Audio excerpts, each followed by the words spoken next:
Running championship for Australian from Government College Technology.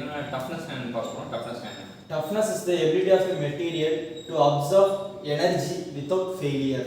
So failure ஆகாம எவ்வளவு energy observe பண்ணனுடைய திறன் தான் வந்து டஃப்னஸ் சொல்றாங்க. Energy absorption value from such test is often called as impact energy or impact resistance. அந்த toughness தான் வந்து impact test அப்படிங்கறத ரொம்பவே கண்டுபிடிக்கலாம் அப்படின்றாங்க. இப்போ பாத்தீங்கன்னா ஜஸ்ட் இந்த கர்வ் போடும்போது நமக்கு என்ன அப்படினா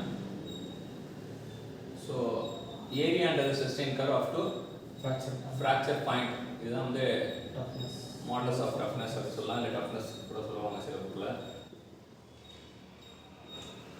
அது up to elastic limit resilience இதுவரைக்கும் பாத்தீங்கன்னா இது elastic limit. இது வந்து modulus of resilience அப்படி சொல்லுவாங்க. sustained curve.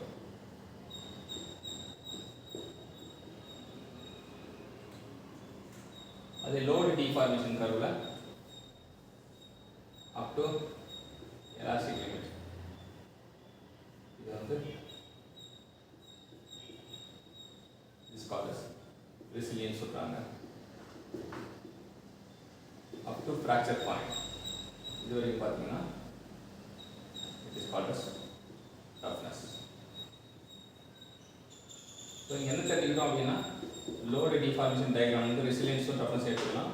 இதில் இருந்து மாடல்ஸ் ஆஃப் ரெசிலியன்ஸும் மாடல்ஸ் ஆஃப் டஃப்னஸ் எடுத்துக்கலாம்.